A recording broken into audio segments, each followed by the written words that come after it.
Okay, welcome everyone. I'm Trina Wyatt. I'm founder and CEO of Conscious Good, and I'm thrilled to be here today with Mark Allen Kaplan, the founder of Integral Cinema Project. And together we are hosting this Movie of the Month discussion.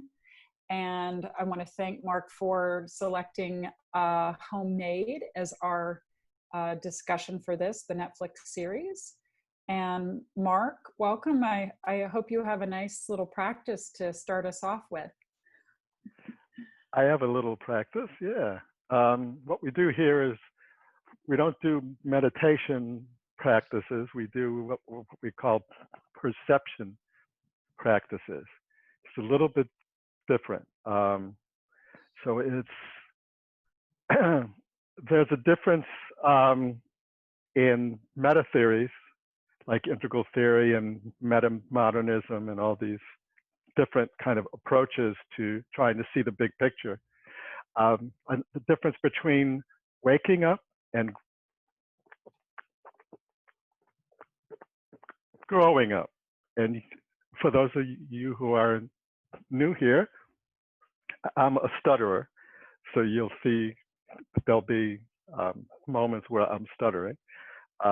And actually, my stuttering is what made me a filmmaker, which is interesting. Anyway, yeah, so, it's your gift. Yeah, but because of my stuttering, I sought for another way to speak, which brought me to film. So anyway, so waking up is what we normally like associate with yoga and meditation and all that, and that's state training, trying to reach higher states. Waking up to higher states. But growing up is more how we evolve through different stages of development. So, you know, we can, and when we combine the two, that's when we really evolve. So we play with perception states because when we're communicating with media, we're really kind of working with perceptual fields. So anyway, so I just want to do a little bit of a perception practice where you take a moment, sit comfortable, and just focus on your breathing for a moment.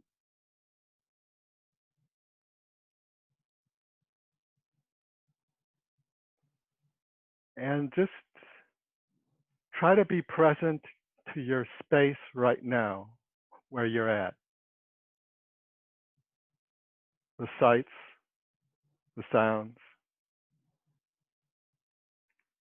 the feelings you're having, the thoughts you're having, and the limits you have around you. So if you're in a room, you know, it's just like that. So imagine, if you will, where you are now is everything you need to create an expression to share with others. And what's looking at where you are now in your life and what you have around you right now, try to imagine what you could create to communicate something. What would it be? What, you know, what could you communicate right now in your space to share with others? If you're, it's like, so, like, what have you learned in these current times in this pandemic that you would like to share, that you could share with what you have now? Like, all of us probably have a smartphone right now, so we could use that to do something. So the idea is to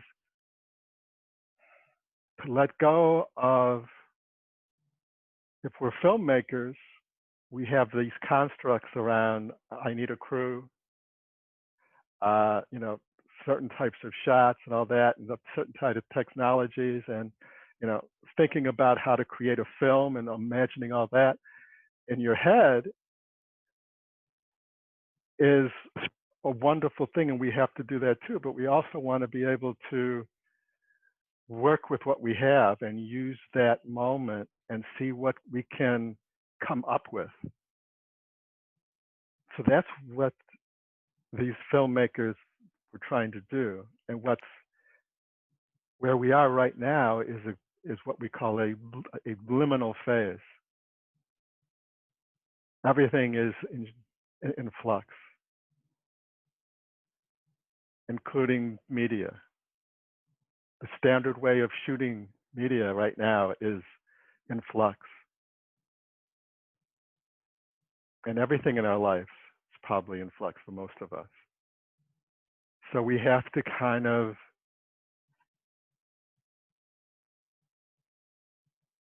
play with this organic relationship between what we imagine and the limits around us, and how we can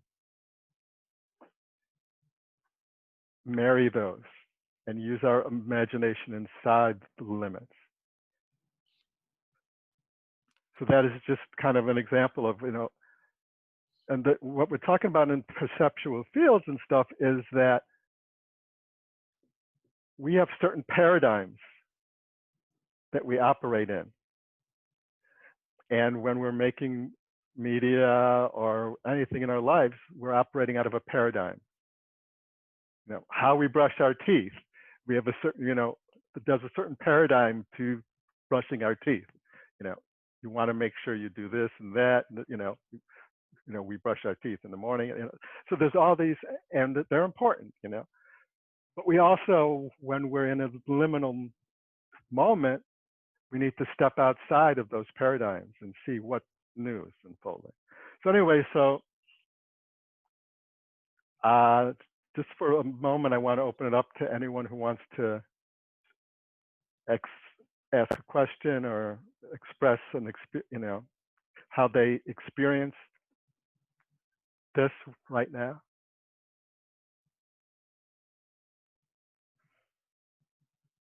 Well, maybe I'll start. You gave me a bolt of inspiration. I was sharing with Mark before everyone joined the call. Some of you know that I lost my parents. My mother passed in March, and my father passed away in April.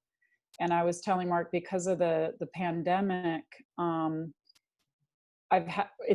grief has gone in stages. And just recently I got some of my parents' things, and a week later I opened up a box of letters, and I was reading a letter that my dad wrote my mom when she was pregnant with me.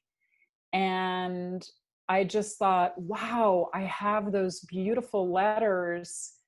What could I do with those in a creative way to share that with my siblings, even if that's the only audience. And I don't even consider myself a filmmaker. I'm a filmmaker champion. But that came to me, Mark. So thank you very much. Anyone else? Beautiful. Beautiful.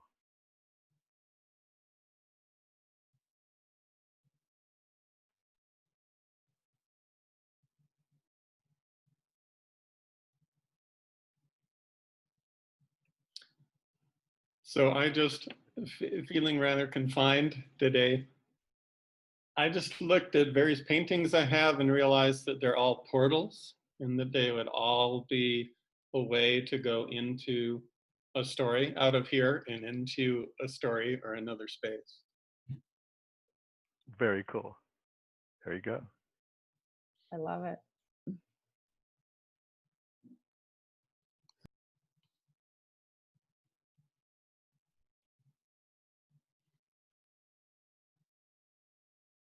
Cool.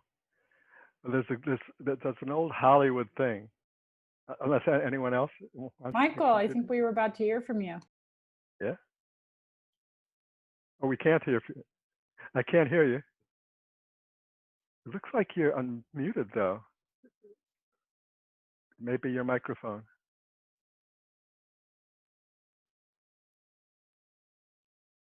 Okay. anyways, there is a kind of a standard thing in Hollywood where there is a recognition that there are having limitations is actually helpful. You know, like there's in Hollywood, there's the classic story of Heaven's, the making of Heaven's Gate by Michael Cimino. He had won the Oscar, and you know he was a new darling, and they gave him carte blanche, no limits, no limitations whatsoever, and it was a disaster. It was, you know, I mean, it was a really, you know, and until went way over budget. It was, you know, and just creatively, you know, and there is this really pretty solid research that having some limitations increases creativity. Oh my gosh, it's so true. I have a story to support that. I was thinking about it and watching these films as well, Mark. Some people don't know that 20 years ago, I really was an avid poetry lover, reader, and writer. And I had really never written poetry before, but I took a workshop with a master, and I was really gravitating towards rhyming poems. And they seemed so passé to everyone in the class. And I used that as the constraint, and came into class and blew folks away. And the professor said, it's the constraint of having to rhyme that actually forces a level of creativity that when you can just write anything in freestyle poetry, it's like there are too many choices. Mm-hmm. And it reminded me of this story that I heard about this children's playground attached to a school. And when there was a fence that separated the playground from the sidewalk and the street, and when the fence was up, the kids used every single square foot of that playground. And then they took the fence away, and the kids huddled near the building and didn't use the playground as much. And so I absolutely am a huge believer in that, without even looking at the studies from my own experience, this idea that those limits, those constraints actually can free us to be more creative. Yeah, yeah. So that's, you know, one of the things I think is beautiful about this series and what's happening in the media sphere in general because of COVID, which, as in all things, there is blessings inside of every great challenge, and challenges inside every great blessing. Yeah, as the Taoists, you know, talk about. So it's one of the blessings of our situation is that there's a lot more constraints on creating media now in the old way that we've been operating. And one of the things which is kind of beautiful is that the age of transition that we're in, for those of you who are new to these conversations, one of the things we talk about is how what's going on in the world right now, all the different challenges we're facing on different fronts, is part of a bigger transition. Humanity is going through this evolutionary shift on the scale of the Industrial Revolution and beyond that. So this is a major shift we're going through, where it's a major civilization-wide paradigm shift. So, which is being driven by our accelerated technologies and our lack of accelerated consciousness. to meet those accelerations. Anyway, so we're in what we call the liminal phase, what anthropologists talk about when civilizations enter these kind of transitions. It's very much like the caterpillar into the butterfly. There's, in the cocoon, there is the chrysalis phase, which is the caterpillar's physical body deteriorates to just liquid. And that's called the liminal phase. So when the old paradigms are no longer working well and functional for what's going on, and not able to solve the problems we're facing, then we have to find a different way, or what Einstein talked about as you can't solve a problem with the consciousness that created it. So we're in that space in all dimensions of our life, including media. And this work comes out of that place, which I think is such a beautiful thing, because it's what we're seeing is part of this transition is a shift more towards decentralized collective intelligence experiences. And we're seeing a lot of this happening, and this film is an example of what we're seeing is this new form of collective intelligence medium making, where it's mostly being done non-local. So here's a film which was created by filmmakers across the planet in different cultures, countries, in various economic situations, but not a full range. So one of the filmmakers actually commented in their work on, that they're not fully representing the poor. That they didn't have any, really kind of, every filmmaker had some degree of comfort, basically. They had a home, they had something. But that limit, that's one of the things that they couldn't transcend. But the idea here is that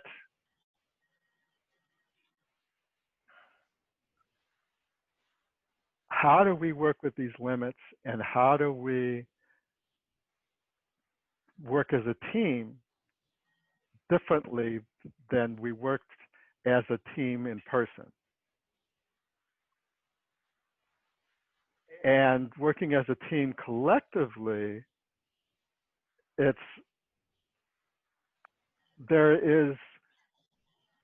almost like these 17 filmmakers, they were in this conversation, they probably had a lot of conference calls like this, where they went through stuff, and they probably that they supported each other and each other's visions and played with it. So there's this is one of the things we're doing in our courses too, and we're seeing this evolution happening, is you get this kind of collaboration on a more subtle and causal dimension. So we're talking about, like someone will bring in their project idea, like Tom, your idea of using the paintings in your room as a portal, or Trina talking about your letters and how do you, kind of share that, and stuff like that. This is, it's like, so, and then collectively, we share what we're exploring and we get feedback. So it's kind of like we're collaborating at the inception level and the design level, more so than the production level. And so that's kind of a big difference here, which makes the media making process more decentralized in a very subtle way, because it's not, when you're working with a crew, it's that usually it's one or more creators who were together or were working on this in a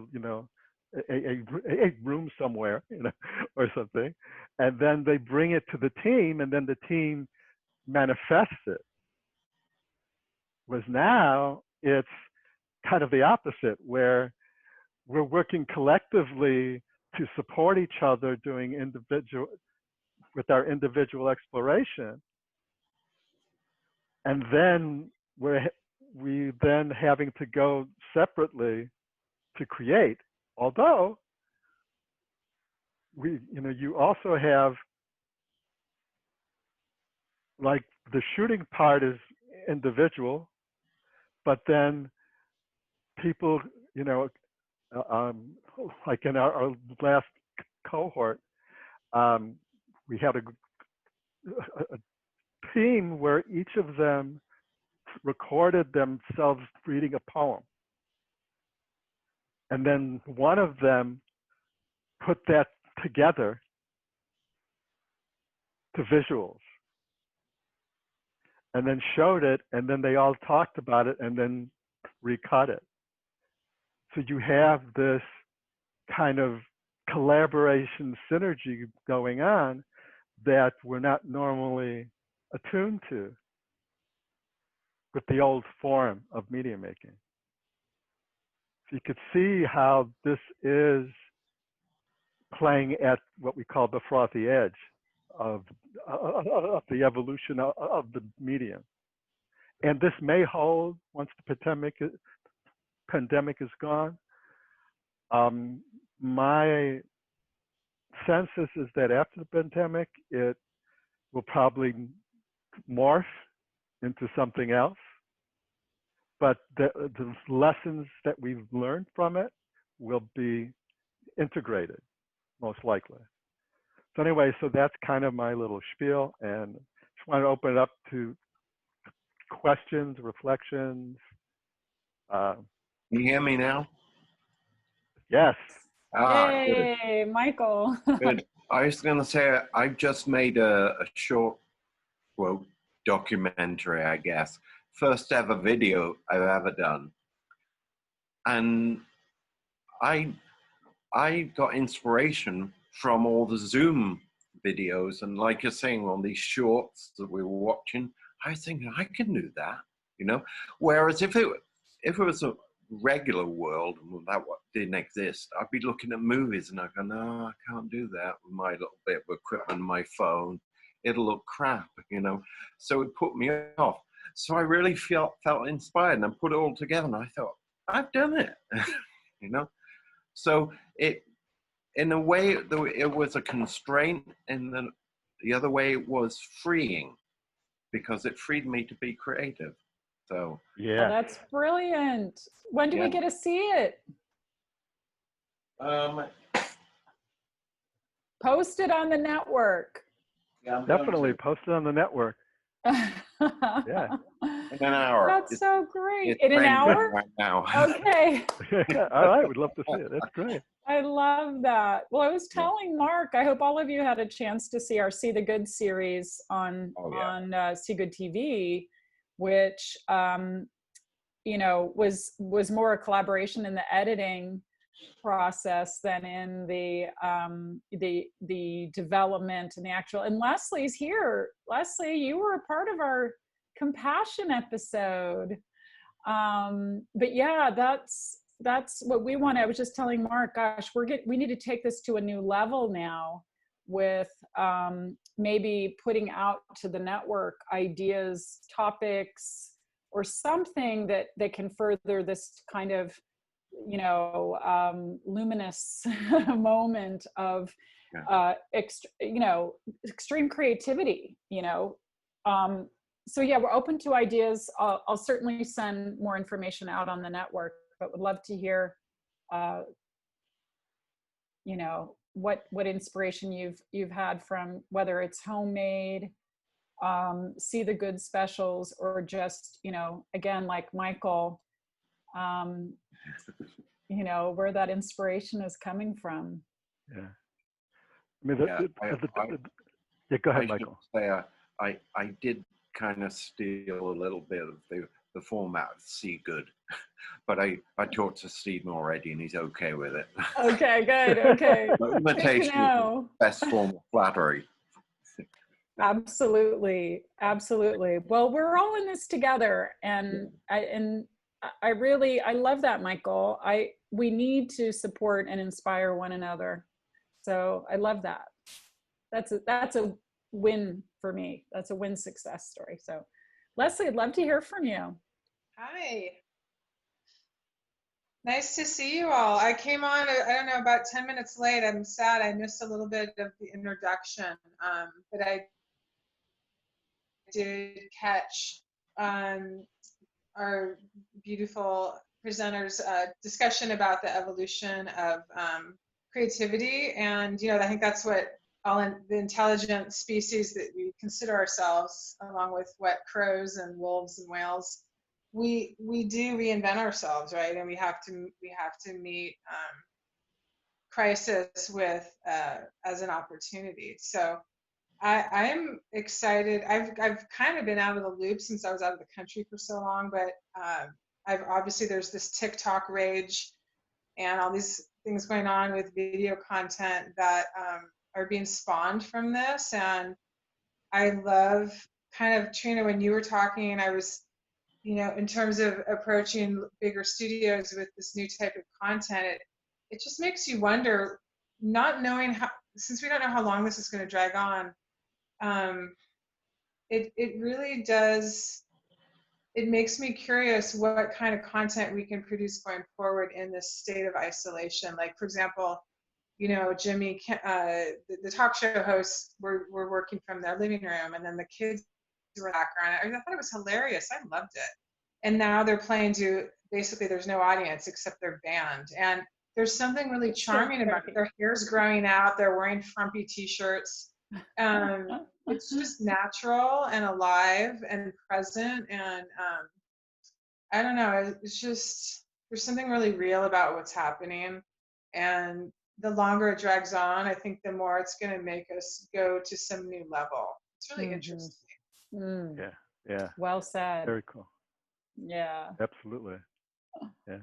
I don't know if anyone has seen these new, well, I don't know how new they are, but they're really taking off right now, which is, I think they're called reaction videos, where the big thing now on YouTube is these guys who are listening to songs they never heard before for the first time, recording their reaction. Mm-hmm. And they got millions of hits. I mean, there's one that like has gone totally viral, where these two African American young men are listening to Phil Collins, "In the Air Tonight," for the first time. And it's a total trip. I mean, that, you know, there's this moment where they're just blown away by it, you know, whatever. It's like, so, but it's this whole different thing. And it's like, so like Leslie said, you've got the talk show hosts and these high polished things now becoming more human because they're in their bathrobes in the bathroom and all this stuff. And you also have Amazing. these creative things like just a video of someone reacting to hearing a certain song for the first time. And it's actually quite really interesting. Mm-hmm. So you've got, so there's all these different experiments. And so it's really kind of this really exciting kind of edge where I like what you said, Michael. It's like, you've got this kind of interesting paradox where the constriction gives you more freedom. Yeah, I like that too. Yeah. I loved the the in Homemade, I love the short with the Queen Elizabeth and the Pope, because you realize that this filmmaker had to have had those in their home, right? I mean, those little characters, those little plastic people were in their house, and it was just so perfect the way he or she, I think it was he, you know, took that story and the situation, and I love that. I thought that was so creative and well done. Does anyone else have shorts that they really were sparked by in that series? I like the one with the young girl. It was just, and it was filmed all within one take. I thought it was brilliant. I don't know what the hell it was about, but it was brilliant. I smiled the whole way through it. Mm. You know? It was very joyful. Yeah, that was beautiful. In a way, it was like, for me, what it was about was being in that liminal space. As the little girl was, and it's like she was like, you know, totally on her own in this wild. Yeah. You know, it's like exploring the further reaches of this little world that she was in, and you know, imagining all these wild things. You know, so it's like the child exploring the liminal field, you know, kind of. Anybody else? Favorite episode? I've been in transition. I haven't been able to watch them all, so I'll weigh in on the on our feed on the website. One of the things I loved is how you get this sense of a mosaic. So it's almost like we get a big picture of the pandemic experience. Mm. So we get all these little stories, and it's a mosaic not just of the situation, but of the limitations that we all have. Like some of them are just a person in a space, you know, talking and doing stuff, or like one was just, you know, in bed for half of it, you know, or the little girl playing it. It's like, or you get these with sweeping visions with flying cameras, because they have the technology of well, now you could have a flying camera drone for a few $100. But anyway, but you've got, so there was limits in terms of space, but still, even the furthest extension of space for those flying cameras was still limited. But you also have how different people handle it. Like some were very kind of personal and individual. Some were playful and experimental. Some was utopian. Some was dystopian. You know, but then you get a mosaic, like, you know, this quilt experience of, you can almost feel like the planet going through this, you know. Yes. It reminded me of a series called High Maintenance, the web series. It's on HBO, and it's little 7 or 6 minute clips of things, and it's along the same lines. Each one is an individual story. It's fascinating. Oh, high maintenance. I'll look at that. Yeah, it's the web series. It's not, they made it into a series, and it kind of, I thought it didn't have the pizzazz that it had when it was a web series. It's on HBO though. And did anyone notice that the first filmmaker was the filmmaker of Les Miserables? That did anyone catch that film? Is really interesting. My husband who's a bit of a Francophile, was like, we got to watch this film. It's won all these awards. And the filmmaker actually lives in the projects in Paris. And he made this feature film. It was, you know, lauded at Cannes, and I think it actually won at Cannes. But anyway, the boy, so he was the very first filmmaker. The boy with the drone was actually one of the main characters in his film, and there's a drone in the film, but it all was based on their real life experience with these policemen in the project. So I thought that was a really nice surprise. Like, whoa, wait a second, it must be that filmmaker, because that's his son. And, you know, it was great. It was really fun to be able to tie that in. I didn't know any of the other filmmakers. I don't think I'd seen any of their work.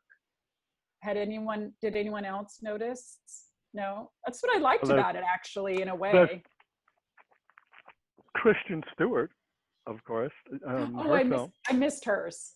Yeah, I missed hers. And also Maggie Gyllenhaal did a film. Okay. She did one of them. And I think the last film is by, I kind of remember how to pronounce her name. It's an East Indian name, but she's a big producer in Hollywood. I'm blanking on it now, but look her up. So anyways, so yeah, there's a lot of, these are very, I think everyone here, everyone making a film here is already an established filmmaker in their country. So they're all, you know, and so they, you know, they had that advantage, you know, that they were filmmakers. That advantage or disadvantage, who knows, right? Because, you know, it's like, one of the things is if you're too entrenched in an old system, an old paradigm, it's often harder to break out of it than if you're a newbie, you know. But if you can, then there is a kind of a profound thing that can happen, because you've kind of know the rules and then you can transcend them. But it's tricky to transcend them. Yeah. But a lot of, I think the filmmakers did a pretty good job of that, you know, so it was pretty cool. So, and my favorite, I actually would say, I didn't have an individual favorite, but I loved how they did the first and last films, and how it, for me, it created a whole, that the beginning and the ending kind of took these 17 series and made them feel like a whole thing for me. 17? And it started with being in that space and flying out with the drone in Paris, and it ends with it's a camera flying through the streets of Hollywood. Yeah, so it's kind of, it's this really kind of beautiful bookends. And what I thought was fascinating for me was taking a technology like the drone technology and realizing that it was kind of made for this moment. It's like, here we are stuck in our rooms, but we have a technology to have our eyes fly out. Like carrier pigeons. Yeah. Home pigeons. Yeah. So it's kind of a beauty in there where it's like, you know, it's really kind of perfect for this moment. when I get that, I kind of get goosebumps in terms of how our collective evolution is kind of really, there's a lot, when we see these kind of patterns, for me, it's an indication that our collective evolutionary process is unfolding in a very kind of beautiful way. Even though there's a lot of challenges, there is,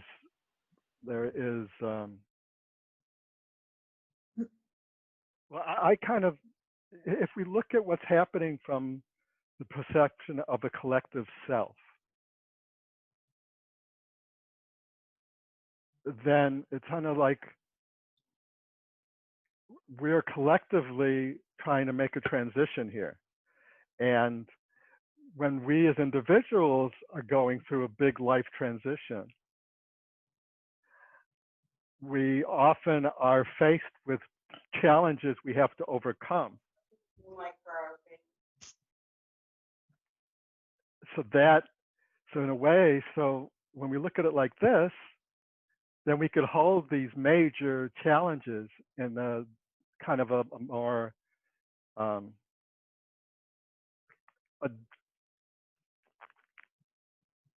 deeper and more expansive way, and not feel so overwhelmed by it. Yeah. I feel like it's really important to evolve with these challenges that we're faced with, so that we don't get dragged down by them, you know, because our industry is at a standstill, and it's very demoralizing, obviously. So I love how you're looking at this from the perspective of, okay, what's new, what's fresh, what are the new directions that are being born from this crazy new sort of box that we're living in. And the idea of a machine being free to go out and explore, aka the drone, but we're not, is kind of crazy and wonderful, because we can film using it. But then it's also like, okay, wait, the machines are free, but we're not. It's just so interesting, because machines can't get sick, right? So I don't know, there's a lot that can be explored for sure. I mean, in a sense, we're kind of just beginning.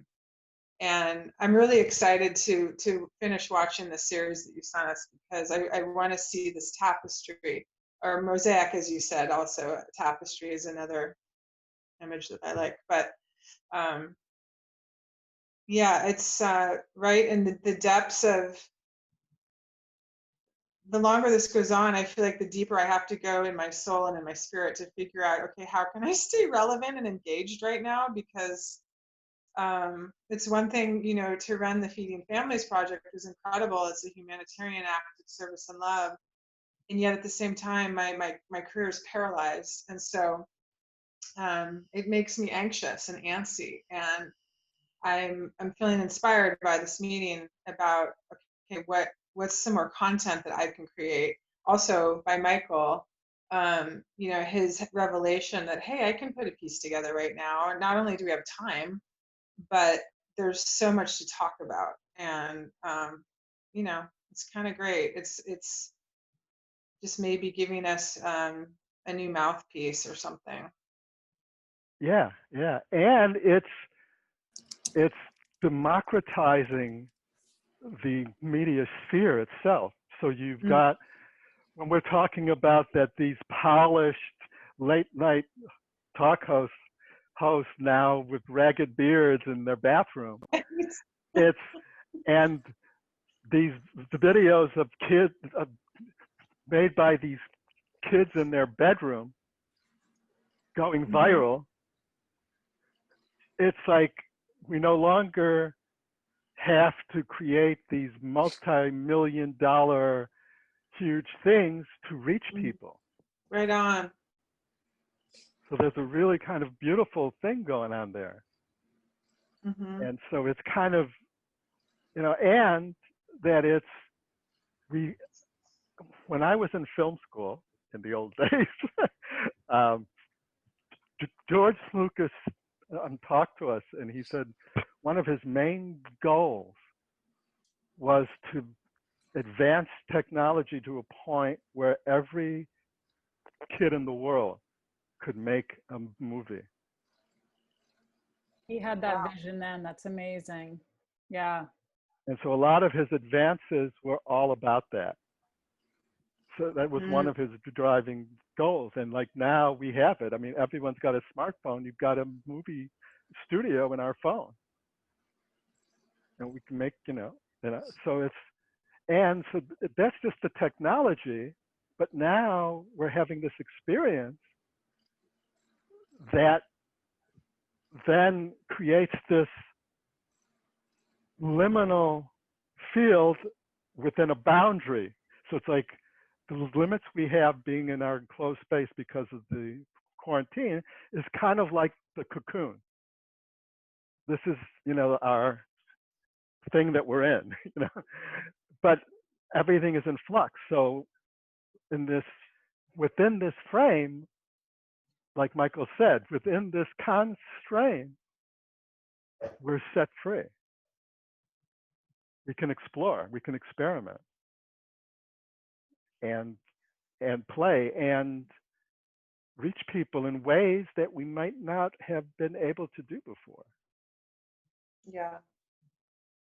And I want to call out, Trina, your work is incredible, that you basically launched your TV channel during a pandemic, and the timing could not be better for good news. I mean, hello, we're being annihilated by negative news, right? But it's just, it's kind of amazing if you look at the timing of See the Good, Conscious Good. We've all been wanting it for years, right? A good news station, but now it's like this combination of low tech production, right? Because Stefan is like pasting together these sometimes, wiggly Zoom video interviews with these beautiful backgrounds and moving panels to make it look cinematic and really be creative, but, to fit the horizontal aspect ratio. And it's upbeat, it's positive. Like everyone that I've sent it to completely loves it. Oh, wonderful. Yeah, the timing of what you're doing is just, it's so, it's prescient and it's palpably appropriate. And I hope it really takes off because, well, for so many reasons, but it's uncanny that I'm sure you weren't planning to launch your TV show during a pandemic, and no.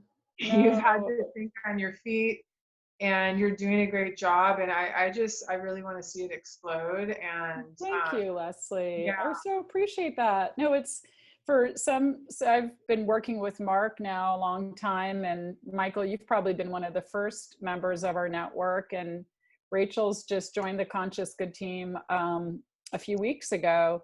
But I just really quick, for those of you who don't know, I was chief content officer at Gaia, and I left because I didn't agree with their business practices or, the strategy moving forward. So I left, and I was under a little non-compete, and I was like, what am I going to do next? And I was driving and I said, I want to do something for the common good. And then I thought, well, wait a second, why would I do something for the common good when I could do something for the conscious good? And that's how Conscious Good got its name. And, the tiny seed came about in 2015. And there was always this component of we're gonna launch this OTT streaming platform, and Conscious Good TV is too big a mouthful, so we're gonna call it See Good TV. And as time went on, we had this story that, I had a story. We had to have X amount of money in the bank to launch this channel.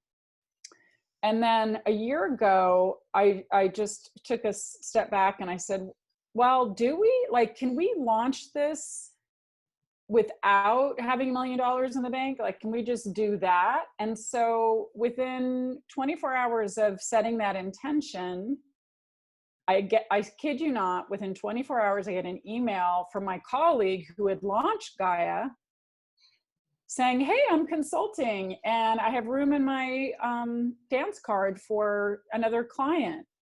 And I was like, Eric, I cannot believe you just reached out to me. Would you be willing to launch this for us? And he said, absolutely. I know exactly what you need, how to do it.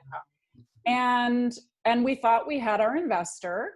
You know, we had somebody who was like, yes, 3 meetings. Yeah, 3, you know, yes, I'm in. This is the timing, we're in. So we started doing it. You know, we're gearing up. We set June as the launch date in December. And when the market crashed in February, we lost our investor. And we were like, you know, we can stop or we can realize that this needs to happen now more than it ever did. So let's just trust the universe that we're going to make this happen. So it is really a testament to, you know, the collective and enough people wanting to see this work and believing in it and supporting it. But yeah, it's as I was telling Mark, up until Rachel joining us, I was the only full-time employee for several years. So, so it's been a ride. And so thank you, Leslie. I really appreciate that. And I hope that story gives all of us, you know, as I was telling somebody, I believe in the immense intelligence of the universe beyond our comprehension. And I, you know, believe everything happens for a reason. And I believe in synchronicity and I believe in miracles. But it never ceases to delight me when I witness it happening. And it could happen every day and I would never cease to be delighted, right? It would just be like, that's right. The magic, it still happens. Anyway, thank you for that. It is magic. It's like when you're in the pocket of your truth and your purpose and your heart and your love and your vision, for me, like when I'm in that place in my life, synchronicity is just dropping in like there's no tomorrow, right? And then of course it's commingled with grace. And the other thing that's so incredible is when you realize that as grace is touching you, it's touching someone else in your life or in your circle or on your team. Yes. And that it's so exciting. And well, even how you and I met. Okay, I have to tell people this. So Leslie contributed to See the Good Compassion, where she's feeding families during the COVID epidemic, right? And so she filmed this beautiful piece for us that we included. Now, how did I find Leslie? Well, I found Leslie the same way that I found Chris Welling, who's been working with me for almost 3 years now. I went to Nextdoor, the app, and I'm not a tech person, as most of you know. And I was like, I'm sure there must be somebody here in Ojai, in this little valley, that's interested in film. And so I just put out on Nextdoor Arbolada, I said, you know, looking for stories of compassion, you know, let me know if you hear of any or you know somebody. And that I probably got 10 replies. And one was, you got to meet my friend Leslie. So, and we did put a call out on the Creators Network, but still, you know, there's, it is, talk about synchronicity. So really beautiful. That's beautiful. And you know, in film, there's a lot of stories, and I've had my own experience of this, where when creating a film or media piece, you can get into a collective state of synergy and synchronicity. So it's like one of the projects I worked on, it was the video I was doing at the American Film Institute, and it quite literally, for everybody involved, it was just this, like everyone said, it was the best experience they've ever had in filmmaking. And it was basically that by the end, people were finishing each other's sentences, handing each other things they had to have that they didn't even ask for yet. Why? It was just like this, and it was just this magical thing, and things were happening in our individual lives that were connected to what we were doing in the film work and contributing to it. So so it was just this Amazing. amazing experience, and it all began with the master class from Sam Shepard at the AFI, and he talked about how he creates a story, and that inspired me, and so I tried to do it his way. And this is like, but basically he just talked about how find the truth, either your own or somebody else's that you read about or whatever, and go into that truth, and then try to just let it unfold, like see where it goes organically. Start from that and let it grow. And so I did that. I tried to do that experiment, and it created this whole experience where it was almost like the universe was co-creating with me. So I started going, all right, I need a truth. It's like, so hunting for the truth, and for weeks I hunted for a truth. I couldn't find the truth. I was like, I love so finally, that. I gave up. I gave up, and a friend was visiting. I got to tell this story. A friend was visiting, and so I said, "Let's go. I'll show her." And this was her first time in LA, so we went for lunch in Malibu, and we're at this restaurant on the beach, and a homeless guy comes in and sits at the booth behind us, and he starts talking to the empty space across from him. And what he's saying is like crazy, profound. I'll give you an example. This is like, so he looks at his friend in the empty space and he goes, write this down. Must go to Montana for Easter. And then he looks at the space like the space is talking to him. And he goes, oh, yeah, okay, all right. No, so there's this little town in Montana, and every Easter they have an Easter parade, and they pick a normal guy off the street to play Jesus Christ and to carry the cross. And he looks up and he goes, always wanted to be that guy. Amazing. And I'm sitting there just going, I don't know what that is, but that's it. It's like, and I followed that. And it was just like this amazing experience, and then it was like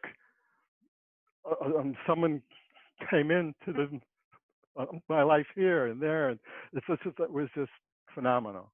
So there's, it's wow. like, and John Huston said to us, he said, making a movie, you're trying to create a universe. And the actual universe looks at you and says, so you think it's easy, huh? Try this. So that's kind of the idea behind Murphy's Law. And he said, everything that can go wrong will go wrong. But what this other approach did is it took that in its opposite. Every obstacle is the universe co-creating with me. Yes. Creating a real-time limit to help direct me to someplace else. Yes. Yes. And Every good thing happens. Everything that good that can happen will happen. Everything that can go wrong goes wrong. Anything good that can happen will happen. but everything that goes wrong is not going wrong. Right. That's a better way of saying it. Exactly. Yeah. What we think is wrong is, it's so interesting. The last film I produced, the writer, it was his first produced film, and he's a bit of an anxious guy, and I had read this great Zen story to one of my kids, and it was that, the story of, the farmer who loses a horse, and the horse, yeah, everyone knows that story, right? And so I would say to him, I was like, Steve, I got to tell you the story about the farmer who loses the horse and gets more horses and blah, blah, blah. And so anything that went wrong, I said, Steve, remember the story of the farmer and the horse. And it was true. And the film, got made, is still awaiting distribution, which is a whole other thing. But if we can look at what's happening with that in mind, right? Even at that really high level of COVID, right? And what it's forcing us to do as a species, right? There you go. What's the collective lesson here? That's really, it's like, this is a beautiful thing. So that's like, and so when we look at these challenges, holding it as, what's the lesson in this? What is this trying to teach me? What is it trying to tell me? What's the collateral beauty? I like right? that. I love that phrase. Well, yeah, well, it's 2:00, and of course everyone can tell that Mark and I can just delightfully speak to one another for many, many hours, but would love to, as we try to keep this to an hour, to open it up to anything that, Amber, if you have something to share, Tom, Jonathan's here now Michael, too. Leslie, any parting words of inspiration? Well, I would just say, Michael mentioned the name of the two boys listening to songs. It's Twin something is the name of them. And it sounds like everybody here is somehow already involved in the film industry. And I'm somebody who's been involved in the live event industry for a very long time. And as you can imagine, that field is decimated in a whole different way. And but I've always had a film idea in the back burner of my brain. And so the very first thing I did, the live event job I was working on closed March 11th due to the governor's decree.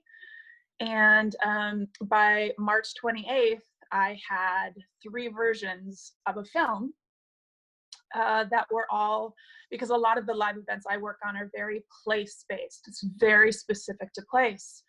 And so I actually created a film with 5 wonderful people in my life over Zoom, asking, how are you making place? How are you place making during this time? And I think what's interesting is not only, it is people like you're mentioning about the twins, even though they have been doing what they've been doing for a while. I think it's interesting to see for people like myself who finally get this time to explore that back pocket idea, or people who are just hanging around and have some extra time. And I think it'll be interesting to see not only what comes from the industry that already exists, but the new people with new voices that would be new voices anyway, but they're new voices in this time. And I think that'll be interesting to see as well. Brilliant. That's so great. You have to share it with us, Amber. It's so great. I will.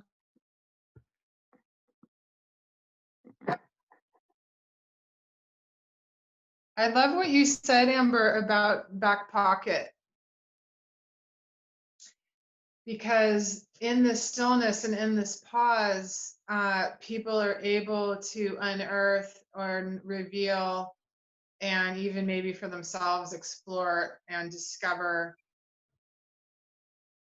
their back pocket. Like, that's such a great term, right? Because otherwise we're so busy chasing our whatever we're chasing and paying the bills and staying on schedule and taking care of our obligations, that I think that freedom that's being offered up here really does beg to be explored. And like Trina said, like, how exciting to see what people have in their back pocket if they do just drop into that. And because everyone has a gift, right, to contribute and explore.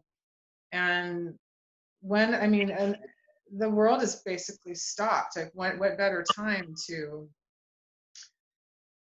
reach into that part of our subconscious or our heart or wherever it dwells to give birth to it. It's really cool.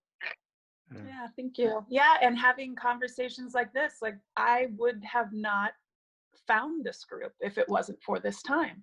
I mean, of course, it sounds like it's new, Trina, but I wouldn't have been exploring. I wouldn't have taken two wonderful men, Justin and John. I'm forgetting their last names right now, but they did.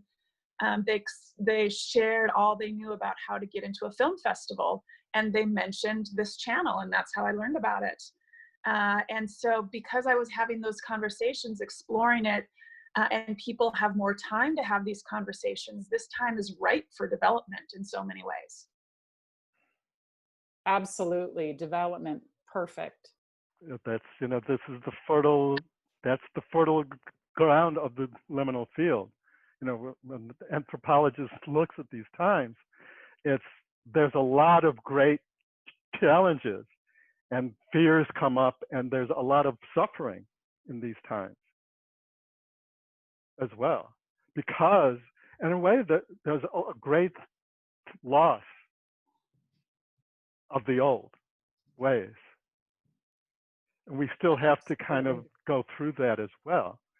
And also our fears come up, our shadow material comes up, and also where our station in life, how we go through what we're going through and it's like some of us are blessed that we have the capacity to just be in our homes. Some don't have that luxury. Yeah. Or that blessing. And so where they're at, so it's like this whole kind of field that's going on in this liminal field. It's like it's a call. It's like we're right in this field where it feels like we're on the verge of a great utopia or a great dystopia, and it's 50-50 shot, or it's even not. It's like for some of us it feels like I think it's at least 60-40. So but there is, so it's this. Yeah. But that is kind of the cauldron of transformation. Yes. It's like we can't move ahead without dealing with our shadow. That's right. That's right. And that's what, to me, I try to explain the difference between conscious media and positive media. It's like positive media isn't dealing with your shadow, and conscious media, you can't ignore it. It has to be a part of the equation. And another gift that I really see from this time and from this group and this conversation is that we can support each other now in ways that we might not have been open to or receptive to. Forget about the time, but just even that space of vulnerability, coming together on Zoom, and in the same way I was talking about the poetry writing workshop that I did at NYU, or telling a friend you're going to meet them at the gym, holding each other accountable and allowing each other to be vulnerable and allowing each other to explore, and sharing inspiration, like Michael did. That we want to create more of that over the next few months with Conscious Good, and similar groups. Story Voyagers is one. Those are projects that are want to get to the next phase. But even just, you know, like Amber shared, hey, you know, I've had this thing in the back pocket and I want to do something with it. And, you know, getting in a small group like this and being able to say, hey, we got you, Amber, you know, we're going to hold you accountable. And what do you do this? What are you going to do this coming week? Okay, let's check in next week. You know, that kind of, I mean, so many people I know are hungry for that. Pre-COVID, they wouldn't have even considered it. Yeah. Right? Yeah. So it's very interesting. And also, there's, when you're talking, it made me think of something. Is what we've got going on here is that because our collaborative field has shifted from the production phase to the inception and design phase,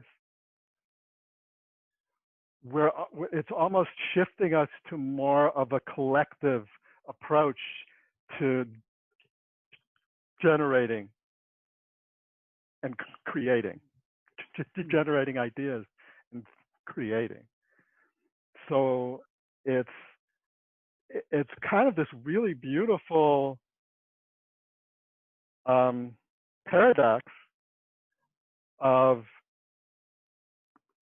supporting each other doing individual work, but the individual work is collectively gardened. It's like we have a group of gardeners helping us plant the seeds and create the garden.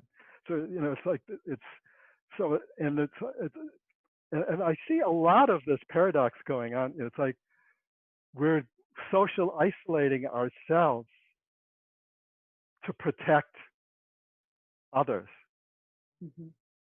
There's all of these kind of strange,